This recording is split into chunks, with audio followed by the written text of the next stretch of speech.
I began to assert myself and what I thought and my opinions, right? And he didn't like that.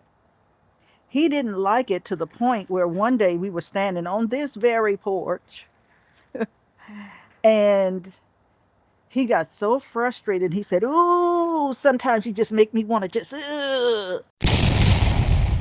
Get Up Power, the podcast. Hello, beautiful Raising Up Our People. I am Renata Jamel, and you are welcome back on the porch with me today. Following up today on a video that I did to women about taking back your power, right, and escaping the violence, domestic violence. In that video, I shared that I was in a potentially dangerous relationship. And looking back, hindsight 2020, what was I into? What kind of relationship was it? And how did I get out of it? I'm sharing based on what somebody out there listening or watching may need to hear that could help them. I met this guy at church, and he was about roughly around maybe 10 years older than I was. I'm maybe 23, 24, something like that. And he's, 10 years older than that. But I met him at church, and to me, it seemed like just, a casual meeting, a friendship that started organically, and then we just grew on into something that was more romantic. What I later on found was that he had been stalking me.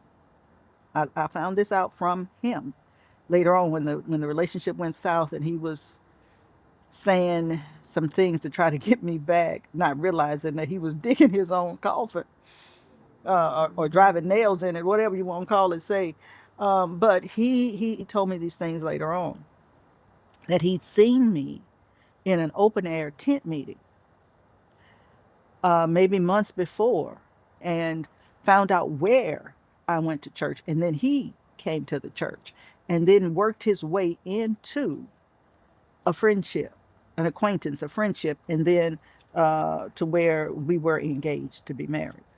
But I didn't know any of this. What I did know, and what did give me pause at some point in the relationship, was the fact that the Holy Spirit gave me a dream. And I'll get to that dream in a moment. Up until that dream, I didn't find anything off in our relationship. There were certain cues that something was up, but I didn't put them together. I'm just naive, gullible. I'm not putting it together, right? Only thing I remember about first meeting him, that as I think back on it was sort of strange, was that when he first started coming to the church and I was just getting to know him, there would be times where I felt like this strange magnetic pull, kinetic pull towards him. And I don't really know how to describe it except that there was something drawing me to him, and it was so strong that I remember one day he came in to where I was sitting, and he sat across the table from me. And we were just talking. There were other people in the room, it wasn't just us. But he was talking to me, and there was such a strong pull towards him that I braced myself. I remember putting my hands up on the table like this because I felt like I was literally about to move through the table. Something was moving out, my essence was moving from me towards him. I wasn't literally physically moving, but there was definitely like this spiritual thing that was going on to where my being was being pulled towards him. And I didn't know what to make of it, but I did like put my hands, brace my hands, like, what's going on? I don't understand this, you know? And so that happened very early on. That was before we really had gotten to know each other, right? We weren't really even friends. He was just a guy who was coming to the church. And we, talking casually, like acquaintance, like getting acquainted. And so that happened very early on. And so, the relationship progressed. And you know how men are when they in the chase and on the pursuit. He was everything he should have been, you know. Um, and so quickly won me over. And we were romantically involved now. I'm making the distinction romantically, not necessarily sexually, not sexually. So I was serious about my Christianity, about my celibacy, and all of that. I was serious. And he posed no challenging against that for me. So there wasn't a sexual relationship that I felt like he was pressuring me to have. He took his time. You know, there were no red flags going off there, right? So eventually, the relationship progressed, and other than that occurrence of what I just described, there was nothing that was off or troubling or concerning to me about our relationship, except it bothered me that he would overtalk me. He would dominate in our conversations, like, or as if I didn't have anything relevant to share or that was more important than what he was talking about or that what he was saying, right? And that bothered me in the relationship. But he was a very smart guy. He was very intelligent. He was in law school at the time. And I was genuinely interested in what he had to say. You know, we had the same sort of interest, spiritually speaking, and otherwise. And so I didn't mind listening to him, but it did bother me that he didn't feel the same way. Other than that, I was really, really enjoying my time getting to know him. He treated me well. He treated me like a gentleman. He was. Oh, I take that back. Uh huh. Uh huh. It's coming back to me. It's coming back to me. I remember cutting him off a few times and disagreeing with him and how he handled that. Yes. I remember that I began to assert myself and what I thought and my opinions, right? And he didn't like that.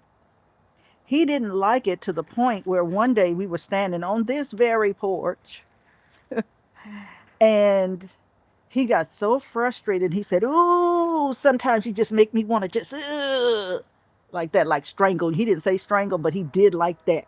You know, like kind of funny, fun, loving hearted kind of way. And but yeah, my standing up and reasserting my opinion or inserting my opinion and reasserting it was frustrating for him. Was frustrating for him. I remember that. I remember that. Uh huh. I had forgotten. I had really kind of forgotten about that. But yeah, I remember that. Standing right here on this your favorite porch. He did that, and you're gonna see why that particular thing that he did is gonna be relevant later on up the road. These were the only two I would say red flags that would kind of go off, but they weren't concerning. You know, they weren't really stuff that you could say, "Ooh." You know, looking back, I can say, hmm, that was something I should have taken more notice of. But at the time, no. So anyway, at any rate, he came in to my home. He met my family. He asked my grandmother, that's who raised me, hold on, the train is a coming. Let's let the train pass.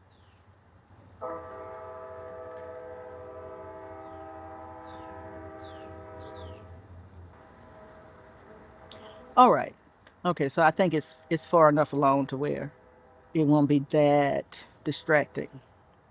So, like I said, the relationship progressed to the point where he proposed. And he even came in and asked my grandmother for my hand in marriage and declared his intentions and what have you. And dang, it sounds like the train is getting closer instead of farther. Oh, Lord, we got one of them conductors is like, I ain't finna hit nobody today. Y'all gonna know I'm coming and get out of the way. Okay, let's try it again. I don't hear the engine, so maybe he gone for real this time. Where was I? He was declaring his intention. He proposed, came in, made his intentions known to my family, and asked for my hand in marriage and what have you. And it was serious. Okay, it was serious business. And I remember my grandmother sitting me down and saying, you know, this man is serious. This is no joke. Okay, so you got to pay attention to what's being said and what's being done. This for real. This man is for real. So after the proposal, We got engaged. Everybody knew at the church, here at home, everybody knew. And we moved on, right, towards cementing our relationship and making plans and all of that kind of thing. Now, around this time is when I had the dream. Okay. And in this dream, um, I had a puppy in the dream. Now you have to understand, I'm a person, I love puppies. You know how some people, when they see a baby, they go all out behind a baby, you know, they just love babies. That's how I am about a puppy. Okay. I love puppies. And so in the dream, I had a puppy. And the puppy was just, you know how they are. Puppies are so energetic, and he just jumping all over me and wagging his tail, and we just having a good time together, good back and forth, back, and he's licking my face. And when I was brushing him and patting him and everything, I was patting him, but then all of a sudden, my hand kept going down further and further and further as I was petting him. Started at his head, and I kept petting the dog, and then I noticed that my hand kept going down, kept going down, kept going down. And as I looked down, I noticed that it was no longer a puppy, it was a serpent. It had turned into a serpent, and it was wrapping down around, you know. And I was like, my God, what is this? Somehow just never noticed it was a serpent instead of a puppy. And the reason being that the puppy had the most beautiful brown eyes that really I was captivated and taken up with when I was petting him. And he was licking my face and everything, and just had me all captivated in his face and in his head. And it was the eyes. Is just these pretty light brown eyes. They just that's what really had me captivated by this puppy. That I was really so captivated I hadn't noticed until I started petting him and then brushing him, and that's when I realized, yeah, nah, this ain't a puppy. It's a serpent, and he turned into a serpent down at the bottom. And so whew, I shook up out of that dream, and I was like, oh, my God, what in the world? What in the world? And so, I went to praying, seriously praying, seriously praying, like, what's going on here? And who is it? Who is in my life? And I'm gonna show you how far gone I was over this man, because I didn't discount him. Obviously, that's the most serious relationship that I have going on right now. I didn't discount him. But at the same time, I kept looking for who else it could be, you know? And I was like, I don't think it's him, but it's somebody that's close to me that I don't realize is not really meaning me well. It's not him though. It's not him. And see, that's why you can't really trust a lot of times when you are romantically, emotionally, sexually, even got soul ties with someone. Your judgment by that time is so thrown off that you can't trust that. Your judgment is what I mean. Your judgment, 100%, because it's been compromised, right? And so at this point, my judgment was compromised because I didn't want it to be him. This is the man I'm engaged to, right? This is the man I'm engaged in love, and getting ready to pledge my life and my love to. And so I don't want it to be him, right? I don't want that to be him. A serpent? No. So although I said, well, maybe it's him, I said, second thought was, oh, no, it couldn't be him. Couldn't be him, right? But I kept praying. I kept praying about it and saying, Lord, help me. Show me who it is. Show me who it is, Father. I need to know who it is. And so very shortly after, I got my answer. And this is what happened. One day, we were supposed to all show up at the church to go witnessing at the time. That's when you go out and you soul win. You go out talking to people about the Lord. Anyway, we were showing up at the church, and that was what was on the agenda. I got there early, before everybody else. And the custom was you go down to the altar, and we all gather around the altar as we come in and just pray, right? You pray quietly, the next person comes in, same thing, until everybody gets there, and then we will join in a corporate prayer before we head out onto the street, right? So I got there and was praying. I had my head down, I'm praying, you know, uh, caught up in my prayers. And so then I heard somebody else come in through the door, and I looked up, and it was him. And so he came down and went to the other side of the altar. He didn't come near on the side where I was or even in the front. He went on the opposite side of the altar, almost in front of me. And he bowed his head and began to pray, got on his knees at the altar like I was, and began to pray. And so I'm praying, he's praying. And at some point, I looked up. And when I looked up, he looked up.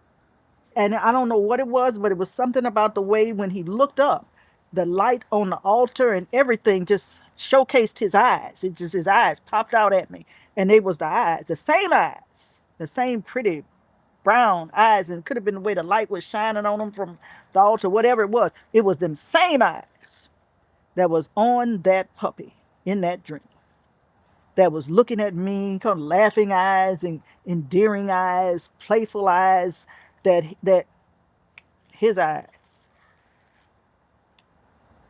I couldn't deny it. There they were, staring right across that altar at me. And no matter how much I didn't want it to be true, I knew it was. I knew it was.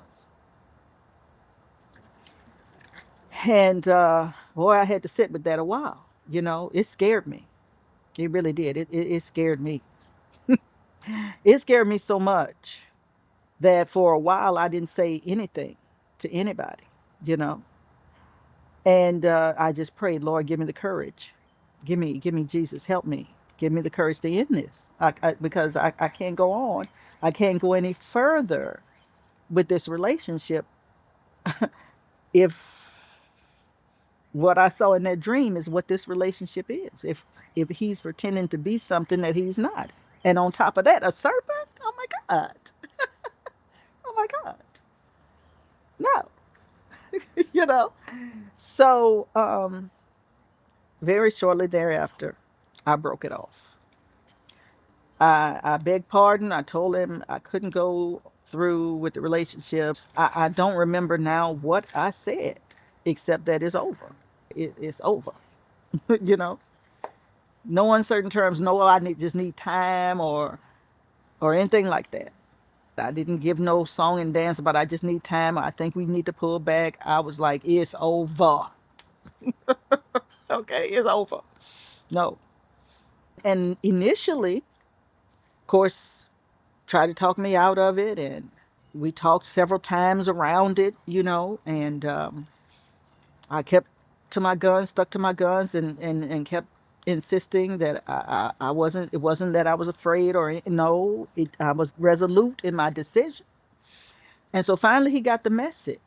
He got the message, especially when I started telling other people it's over, not just him. And he started to realize that, okay, for real, it's for real. She's telling other people now. Other people are coming to him and, uh, rehearsing what I've said. And that is when the wheels came off the cart and the cart went off the rails. That's when it got crazy, and I began to see the serpent emerge.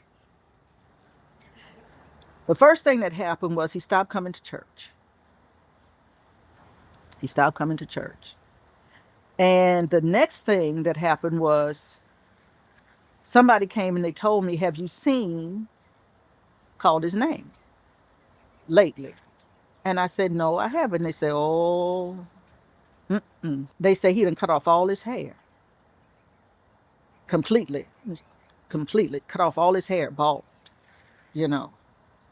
And he's just not in no good way, you know. So out of concern, I called. This is my friend. Even though I broke the engagement, I still cared about him, right? I still loved him. So I'm calling to see if he's okay, to try to figure out, what's going on with him.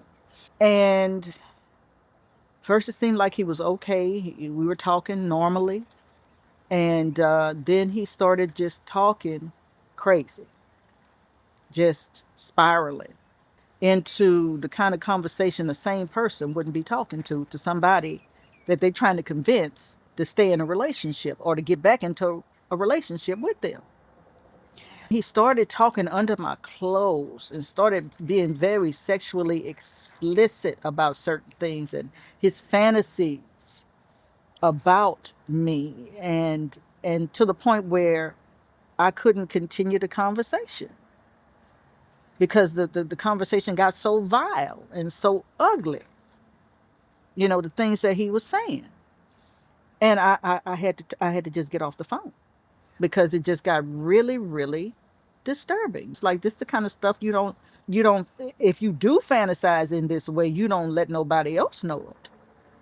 But this is where he started saying things, and this is how I began to know that he was stalking me before we ever met, or before I met him. Okay, because this conversation, he began to say some of all of this before he went totally off the rails with all the sexually explicit stuff. But he began to share all of the rest of this and began to just pour out of him about how he had been stalking me and for how long and all of that. He began to tell me all of this. He just vomited it all up, you know. And that's when I had my for sure confirmation. If I had any doubts after that, that that puppy that it was the snake was really him. Okay. So then that after that, I just had to, that's it. I have to completely cut you off, not just break the engagement, but completely cut you off. And when I did that, well, then he unraveled even more. You know, he showed up at church one night after being missing for, I don't know, months, months and months. He showed up at church one night. It was an event where there was guest minister or ministry, and so it kind of made sense that maybe he would come to something like that, right? We didn't talk. There was nothing that transpired between us. But then, right at the end of the service, they were asking for announcements, and he raised his hand and said he had an announcement. And so everybody knew him. That's our brother in the Lord. Okay, cool. So they gave him the mic. And that boy got up. He got up in front of everybody and told them that he wanted to announce the actual date of our marriage and when it was going to happen, and that everybody was invited to come to the wedding. He was just wanting to let everybody know that, it was still on and they were going to be married on that day. And, he hopes that everybody, and everybody looking at me, and I'm like, no, no, no, no, no, no, no, no, no, no, no, no, no, no, no, not so. So by that time, they bum rushed the stage and grabbed the mic out of his hand. And I remember he did not want to let it go. I mean, they had to literally pry it out of his hands and drag him out. Drag him out. It was crazy. I've never been in a situation like that in my life. I couldn't believe that something like this was happening. I'm like, what happened to this brilliant young man who was just so charismatic and solid and who is this? Who is this? I wish I could say that that was the end of the story, but it's not. It's not the end of the story. Oh, it's not the end of the story. But I tell you what, God in heaven knows. After that flashback, I need to take a break and let me give me some water. God, where's my water, Jesus? Where's the water?